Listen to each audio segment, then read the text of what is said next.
首先講嘅係薦椎呢條線11字嘅，係啦。咁佢管嘅範圍就係由盤骨到橫斷紋呢一嚿上下左右所有發生嘅事，男科、婦科啊、經痛啊、女士嗰啲啊，甚至性能力啊、大小二便、便秘啊，都係喺11字去管嘅嚇。咁佢管嚟講咧，一條直線嚟嘅啫，總數有4點，垂直1、2、3、4，一陣間教你點樣揾。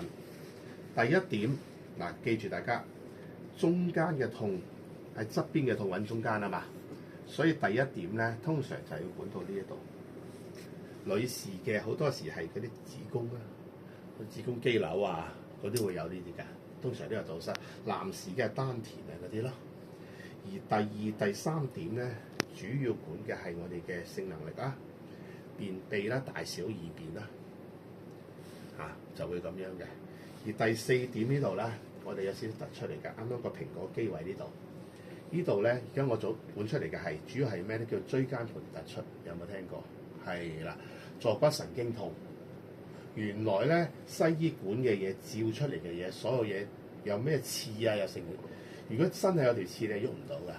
原來主要就係呢一點嘅範圍裏面堵塞。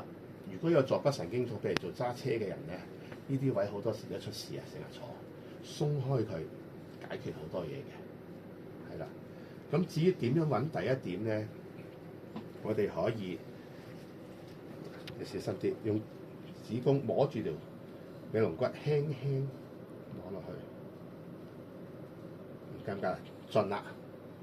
跟住轉咗之後，食指拍落去，手指公收埋嘅。跟住呢個手型之後喺尾指裏面揾一個叫做參考點，輕輕放落去。放咗落去之後，輕輕埋牆，呢度係骨，上邊唔係，所以再上。留意下，上邊係骨，側邊係骨，呢度就係薦椎嘅第一點。咁其實以瞓喺度嗰個人隻手為準嘅，但係我哋要做嘅，我哋就咁樣揾咗呢個參考點，再慢慢摸上去。呢度第一點、第二點、第三點、第四點，垂直嘅，貼住條骨，係啦 ，OK， 好，停一停。